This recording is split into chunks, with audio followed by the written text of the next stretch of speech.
Buongiorno and welcome back to Tales from Tuscany. So today is something just a little bit different. It dates back to August this year when I was here on my own during the summer months, and I went on the official 2-hour tour of Chianni with one of the lovely bilingual tour guides from the Proloco, which is our tourism centre here. And I got to go to places that normally we don't have access to as individuals. So I haven't taped the whole 2 hours, no, just sit back and relax for about the next 30 minutes or so with a glass of wine, cup of coffee or tea, and join me in visiting some of the great things that we have. I really discovered a lot more of my village, and I think you'll love it as much as I do, again, after discovering these new gems and these new parts of history that I didn't know about. So sit back and relax and enjoy beautiful Chianni, the place that David and I call home. See you soon. Probably the name comes from Clastrus Clani, where Clanium was an Etruscan name of a person living here in the area that probably at the Roman time was repaid with part of the land of this place. It may also mean something on a steep hill or some place where you have woods. All these definitions are okay with Chianni, but we are not sure of the origins of the name. We started to have the people living in this area more or less in the 6th century before Christ. These people are Etruscans that come from the nearby town of Volterra. Later, during our tour, we are going to visit one of these Etruscan tombs that we have in this area. The shape that Chianni has today is mostly the medieval shape, so the shape that the village took starting from the 11th century. The highest point of the village, still today by the local, is called the castle, il castello. Well, we know by documents that there was a castle in that location in the late 11th century.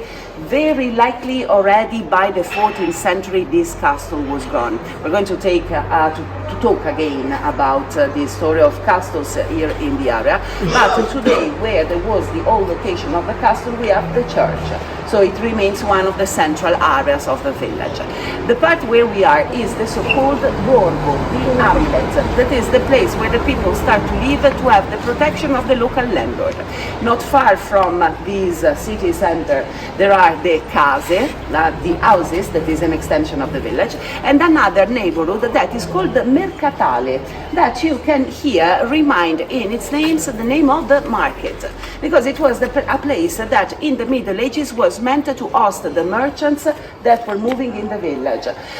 We still have markets in these villages today. Of course, today the markets are not important as they were in the past, but in the past they were a very central occasion to exchange materials, but above all to exchange information. Okay, so in the past, of course, for the merchants there was a neighborhood dedicated to them.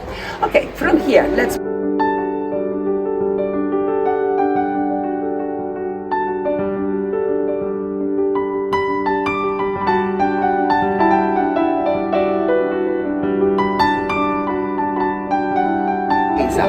From this moment, all the peasant families that were located here in the area start to abandon the area, and the place is taken by these families from Florence.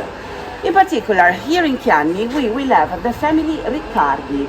Ricardi is a family that comes from Florence that arrived in the area in the late 15th century. They start to buy pieces of land here and there until they basically own all the southern part of the province. Chianni will be at the center of these properties. And in Chianni, they export the system they were already using in Florence to manage the countryside. That was the system of sharecropping. That is something extremely new for this area. Basically, we have a landlord that is distributing the land among the different farmers. These farmers had to repay them at the end of the year with the half of their crop. The building that you see behind me is called Le Vecchie Cantine, which means the old cellars, because these were the cellars that were used by this family to get all the grapes and the wines after the production of the farmers. So here they were all the vats.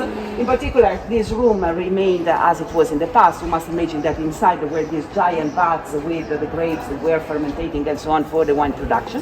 In this way, the landlord could check the production and how many people were paying and how much they were paying. In the 14th century, more or less, Bernardino is a Franciscan monk, and he is one of the monks that moves in the villages, preaching, celebrating masses, and so on.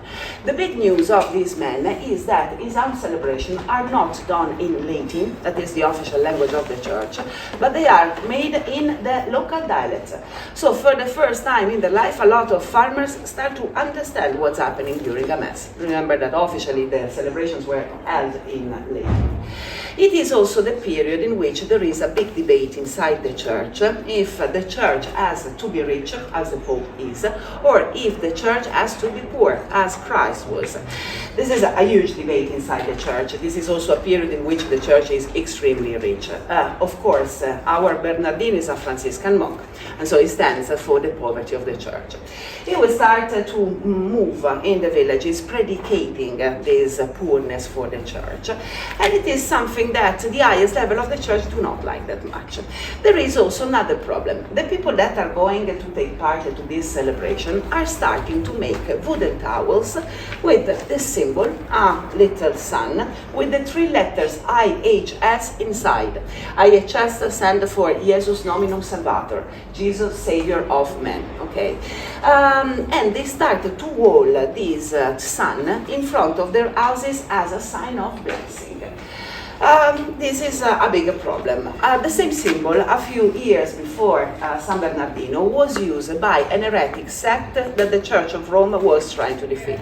So when they see the sun popping out everywhere, for them it starts to be quite a problem. And also when they are hearing the predication of this monk. So they will call the Inquisition. For 2 times he will be kept by the Inquisition that start to make questions and so on. Of course, he is one of the most important intellectual of his time, so he's protected also by the highest level of the church. Nothing will happen to him, but they decided to change a little the symbol.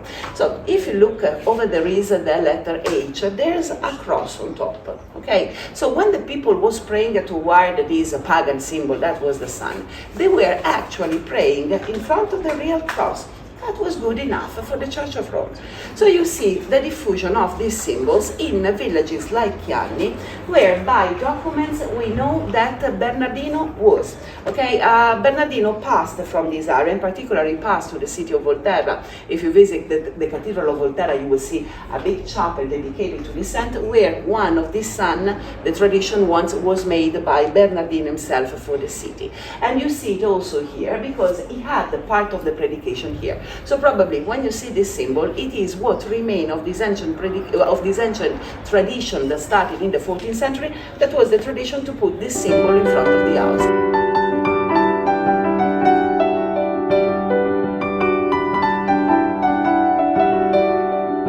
A second here, because I use this little square as a shortcut to reach the other road, and we're going to pass there. And I stop here just to tell you something about a place like this one. This is a courtyard that was very popular until the 50s, more or less. It was a so-called aya. The aya is the space among different houses. In a place like this one, until the Second World War, you would have found a lot of chickens running around here. This was the place where they were starting the first work after the harvest. So here it was where they were cleaning the wheat. It's in a little house like that one, in the little building that you see there. Inside there were vats to start the production of wines. Okay. Of course, this continued until the 50s. That is when all these little houses are farmhouses mostly, and the people have their own productions here. They make their own wheat and wine. About wheat and wine, this was usually also in the ground floor. We will see it later. We had the stables in places like this.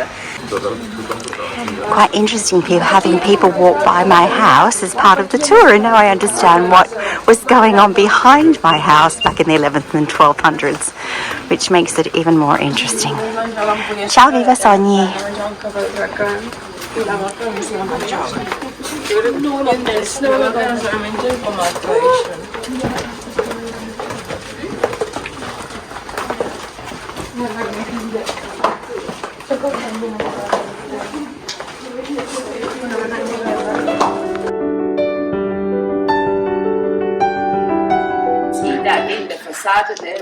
a coat of arms.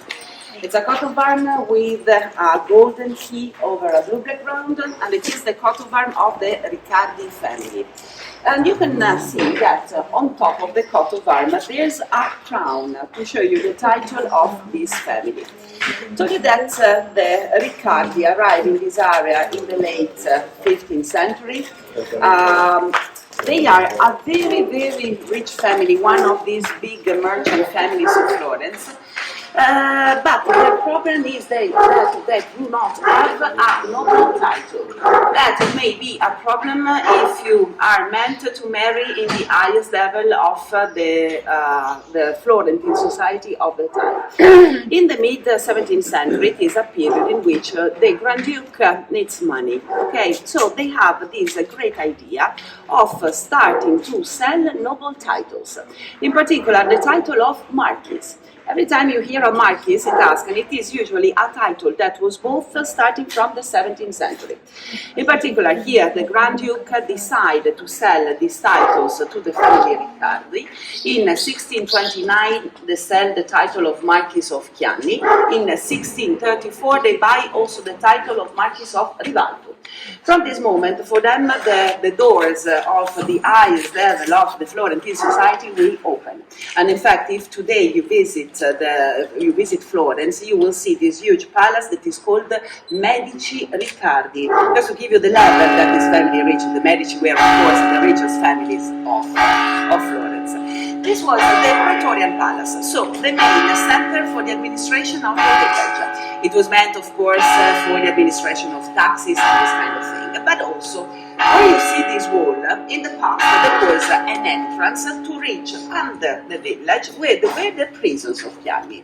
These prisons have been in use until more or less the 18th century.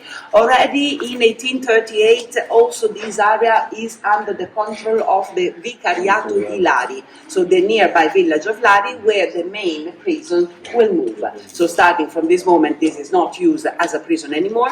Today it is a normal house divided into apartments, and we have people living here. But in the past, that was the center of the village. Before we move and we come back to the main road, these flowers that you see here, these are all capers. If you have never seen them, these are the fruits that we use in the pizza. Okay, you can see it everywhere around here. You just need a caper. You put it in the wall and you get the plant. Okay.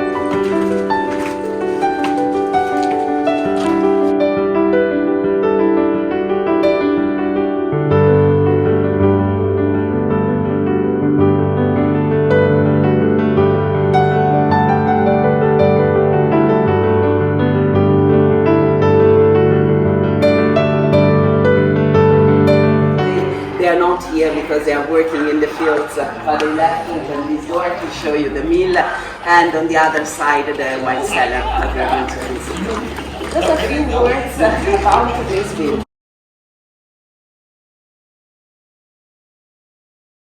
The farm of the family Ricardi. When we say farm in Tuscany, do not expect just the farmhouse. Okay. Fattoria, buongiorno. Buongiorno.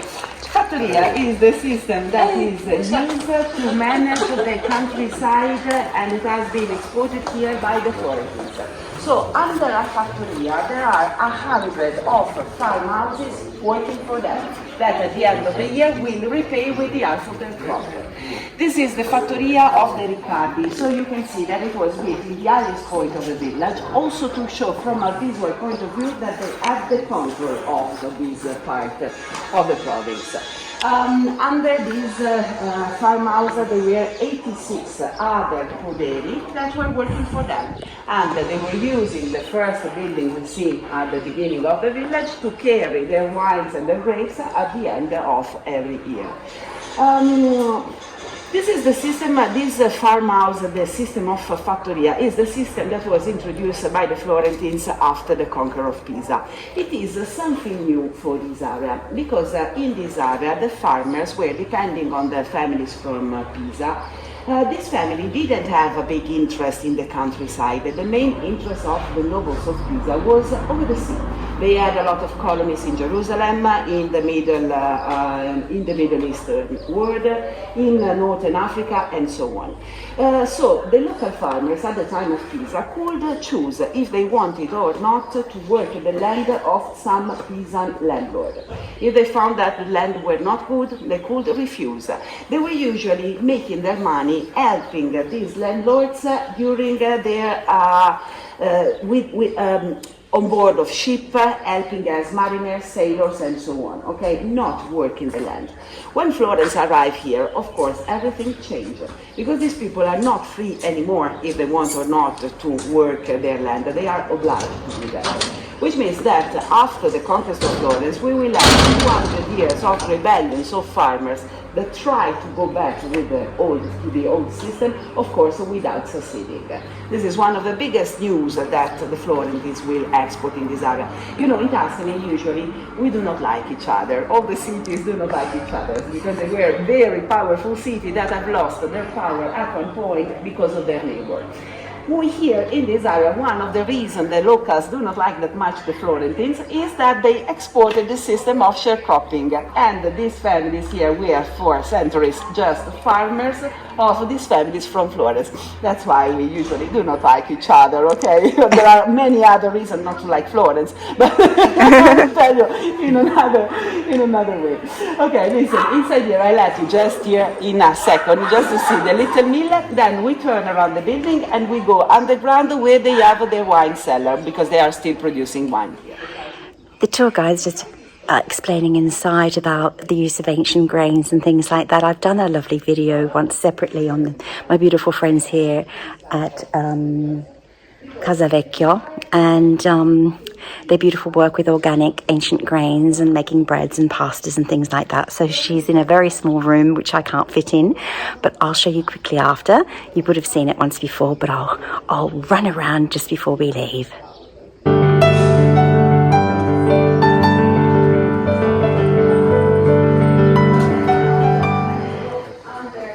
So this is just the machinery they use, which I showed you once before, and some of the grains. It's quite empty here at the moment, but on Thursdays and Fridays they sell their organic breads made from alternative grains. So let's catch up with the tour.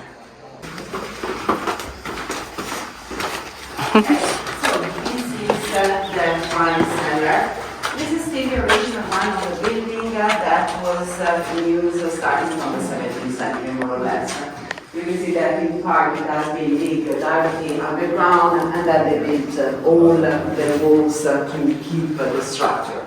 Of course, in a place like this one, the temperature remains constant all the year. That's why mostly all the traditional wineries around here have this underground part. It is to use the natural climate, of course, for the production of wine. I told you, usually this stop is more interesting when there is Jonathan here, because he offers us a glass of wine. So of course I cannot look at this bottle, but we can see anyway the production. This is interesting because these guys are pretty young. They decided to come back to continue with the production of wheat, flour, and so on. And it is very important for little villages like this one, okay? It is a way to keep alive these type of villages. Here they make two wines that are basically natural wine, because they do not filter them, they do not clear them. And you can see they are still using the old hand press. It is something that's not so. You do not wait too long. The idea is to do it within 3 hours. Here they have a little portable mill that they move in. Okay, listen, I just wanted to show you this underground room. Then we can exit from here. And I thought I'd just let you know that today is the patron saint's day here of the patron of our village, San Donato. So the bells were ringing really a lot earlier on, but we're going to be heading down towards the church. We won't actually go into the main part of the church today because of the special mass that's being held. But we are going to go underneath into the lower church, which I've wanted to always go into. And you do have to be in a tour to go there. So I'm really excited about that. Is the San Donato River. Today, well, it is summer, so the river is smaller than usual. Also, it changed a lot in the 19th century when they made some construction in the higher part that moved a little the water that was arriving here. This river, anyway, was quite relevant until the 19th century, and it was used to activate a series of water mills that were along the road of the river itself. Now we're going to visit one of these water mills, and then we go back to the thing.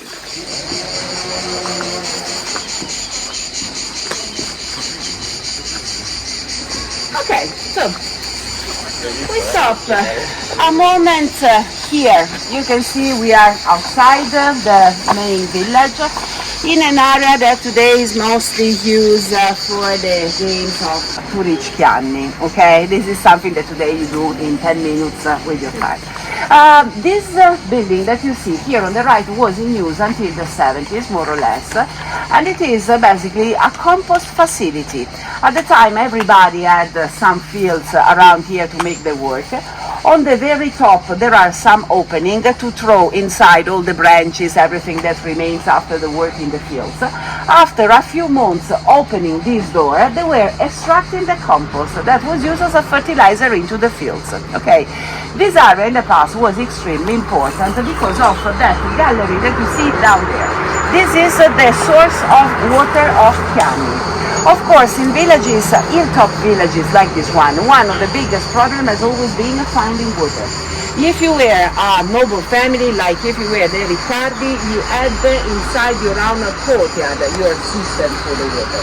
If you were a normal person, you had to come out here with an amphora on top of your head, fill it with water and take it back in the village.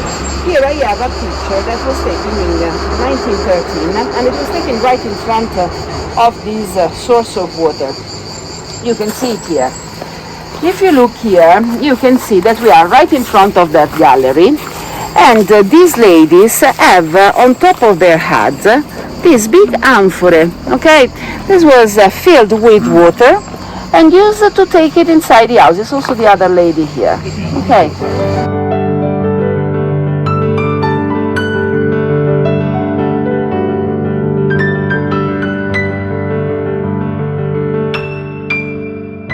Ladies that are washing the clothes. This is taken from the terrace on top of there, and the roof that you see was the roof of this building. This building was a mill, in particular an olive mill for the production of olive oil. Along this road there were many of these water mills, mostly all the other were for the production of flour, in particular of flour from chestnuts. Here we are very close to Rivalto. Rivalto is famous for the production of chestnuts. Both Chianni and Rivalto are a little higher compared to the other villages. So here you have a lot of chestnuts that we were calling the bread of the mountaineers. Okay, this mill that you see was already abandoned in the late 19th century, more or less. But it was an interesting mill because it was already extremely modern compared to the typical mills we use in Tuscany. In Tuscany, the mill was usually made with this system. This is the system of retrecine. Under the mill, there was an horizontal wheel made with the spoons that were activated by the water, that was turning, activating other wheels on top. In this mill, instead, the big wheel was on top of the wall that you see there. So the hole that you see up there in the wall was the hole for this huge vertical mill that was used, of course, for the production of oil. Let's go inside so I tell you about the traditional production.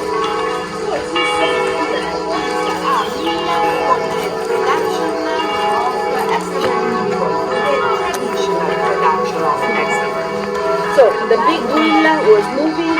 On top of these two basements, there were other wheels that were activated by the same giant wheel. These wheels were starting to turn, crushing the olives, producing the supposed taste of olive. The olives were all put inside these mills basically, and we are crushing them, producing the taste.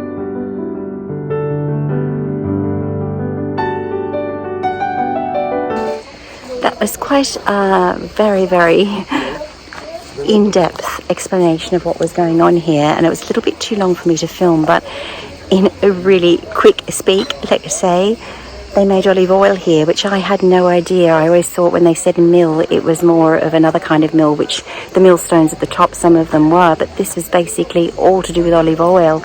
I had no idea. So that is why when they say Chianni's always been very famous for its very high quality olive oils, because they've been making that olive oil for centuries and centuries and centuries here.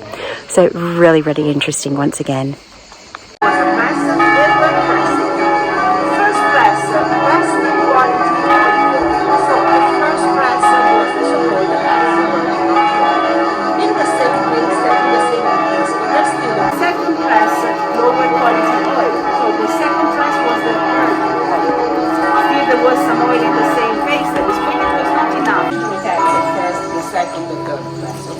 So every time you read on top of a bottle first press, that is just marketing.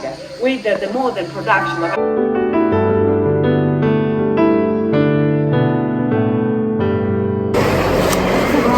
This is exciting. We're going into one of the Etruscan tombs. That I always wondered what this door was in the side of the wall here, walking down towards the medical centre in the mills.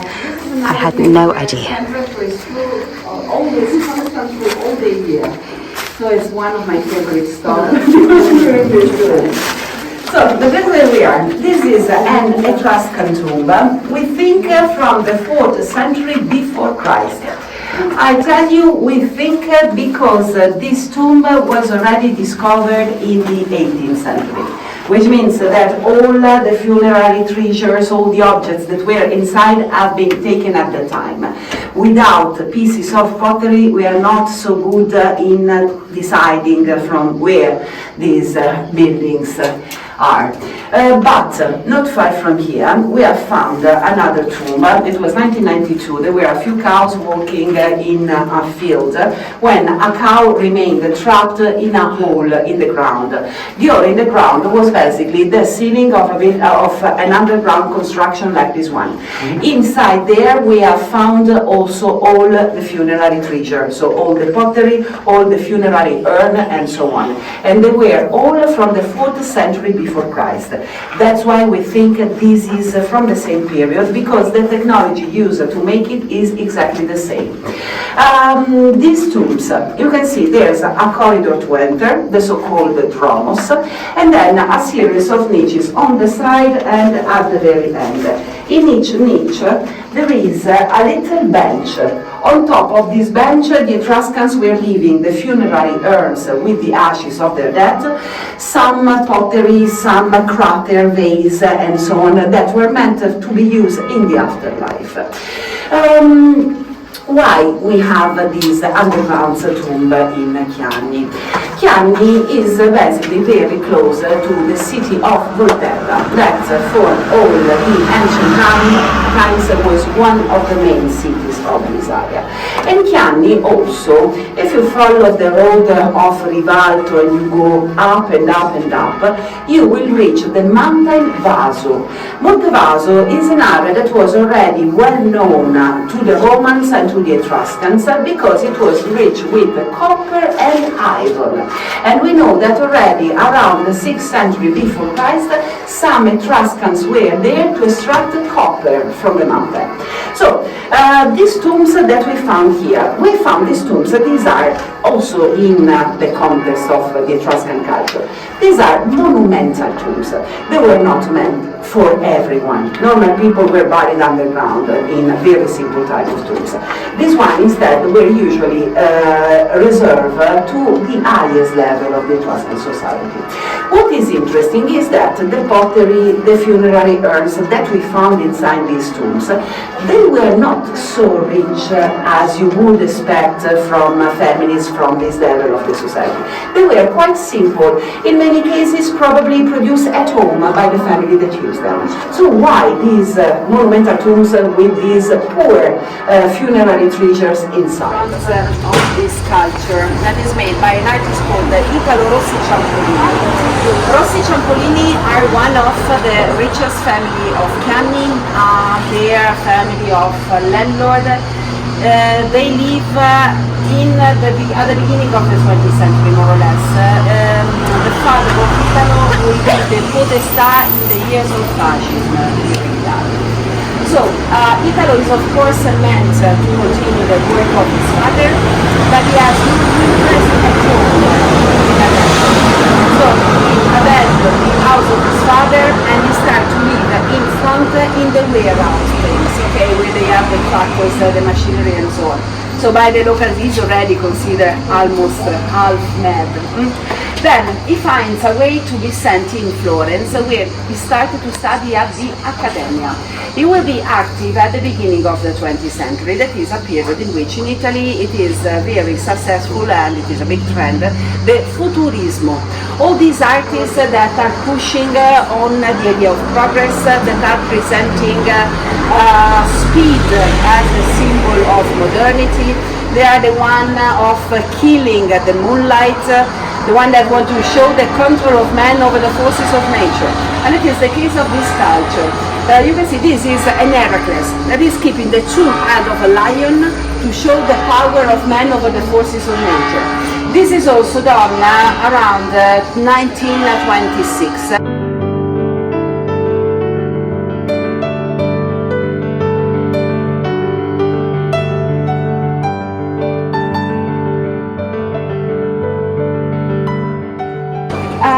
This square, this is what the locals still call the castle, okay?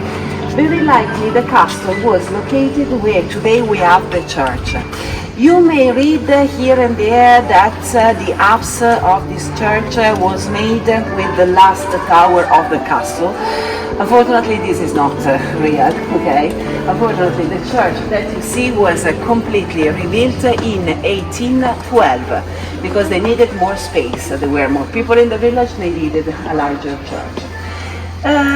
This area is for sure the area of the old castle because it's still called like that, but also because of this unusual shape of the little square that you see in front of the church.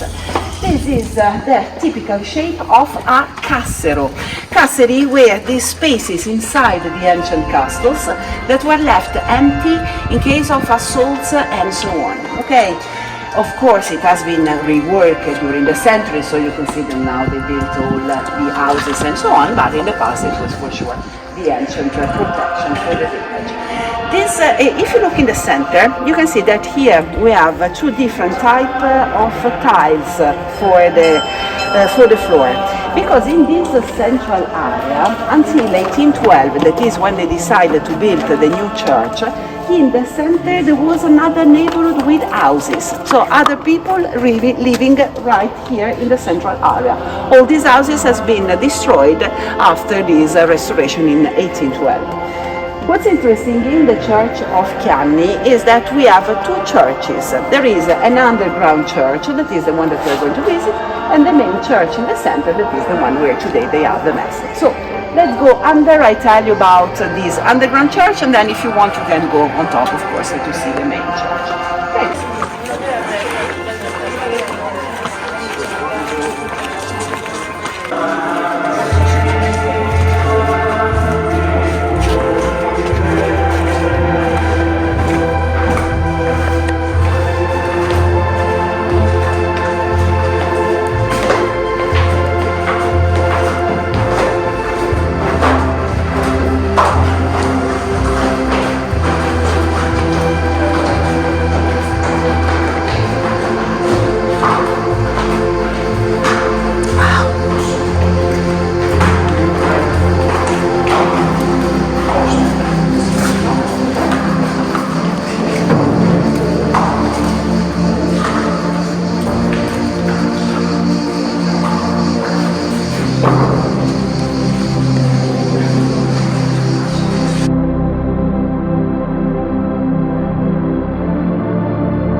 The little underground church of Chianni. This little chapel is dedicated to the Holy Annunciation, as you can see from the subject over the main altar. This church was meant for one of the congregations of Chianni. Consider that starting from the 11th century, more or less, we see the rise of these congregations everywhere in our villages. They are all made by local people that are gathering and are meeting to help each other. In case somebody is ill, all the other will help. In some cases, like in the case of the congregation we had here in Chianni, this congregation was also in charge of helping women that were too poor to provide a dowry and getting married. So they were fundraising for them until they get the right amount to propose this dowry and getting married. They were basically the social assistance system of the past. Okay. There were many congregations in the different villages. In Chianni we had 3 different congregations. One, the one of the Virgin Mary, that was only for men. This one instead was open to all the people of the village. So consider that more or less all the family had 1 or 2 members that were part of this congregation. The congregation was dedicated to the Annunciation, as you can see from the main subject on top of the altar, and it was quite a rich congregation because, of course, the people that were dying without sons, relatives, and so on were leaving all their belongings to a congregation like this one. In many cases, in particular in one case, some of these congregations still exist today.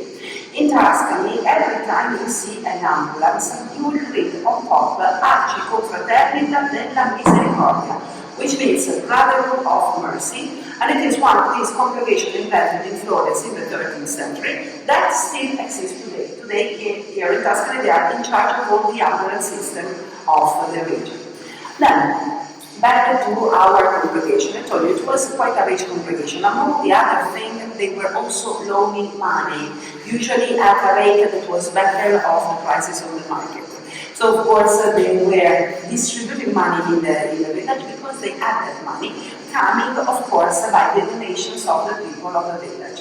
The first document we have of this congregation is from 1425, and it is a document that tells us that the congregation is changing its regulation, which means, of course, that was already a congregation before that 1425. Unfortunately, we do not know exactly when it was invented, but we know that it was then finally disbanded in the 17th